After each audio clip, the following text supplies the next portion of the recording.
40 metų darbo stažas trenerio ir stresinės situacijos. Ir šitos stresinės situacijos labai kenkia širdžiai, nepaprastai. Pavyzdžiui, man pamatuodavo laikę varžybų, kai sėdėdavau pulse, man būdavo 120-30 minutę. Aš bėgdavau, sėdžiu rungtynėse, bėgu. Jo pulsas čia jau aerobinis jau darbas, 120 tinksnių minutę. Man rekomenduojate, kad aš nevažiuočiau su mašinu, bet kad aš pėsčias pareičiau ir panašiai. Taip toliau. Nu ir per laiką, o taip ir susikūrė toks dalykas. Tai aš tik dar džiaugiuosi, kad dar mano širdis išlaikė. Ne taip kaip mano kitų kolegų, kurie jau šiam pasaulyje nebeegzistuoja.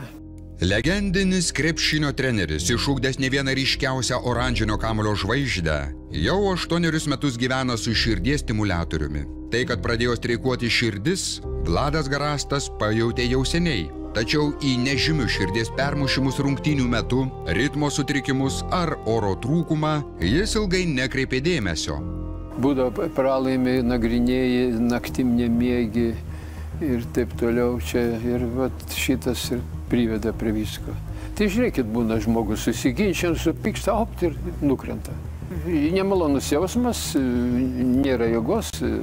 Ir jau negali nieko fizinio daryti. Aš mėgęs esu, reiškia, vaikščioti daug, plaukti ir šito jau nebegali, nes, Ne veltui yra sakoma, kad jeigu pats laiku nesustoji, tave sustabdo gyvenimas. Taip nutiko ir 88 vyrui. Ir buvo 3 širdies sustojimai. Sako, jums reikėtų angelo sargo. Sako, darykit, jūs žinote, ką daryti.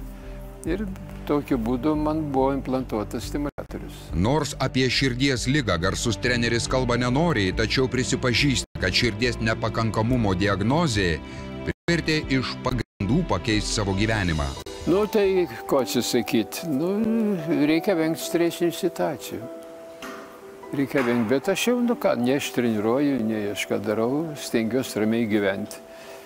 Ir viskas, nes aš savo jau gyvenime prisistresavau, jau užtenka, jau nereikia.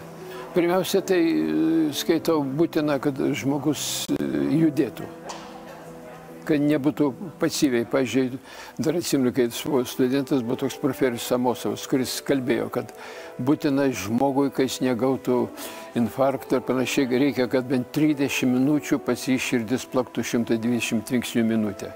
Judėti reikia.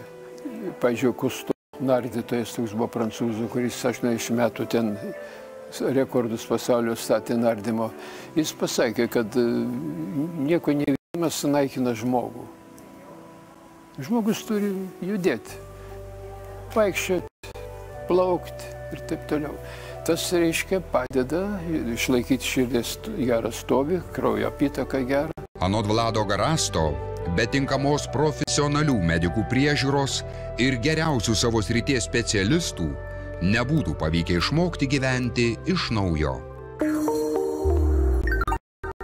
Tikrai nesuklysiu.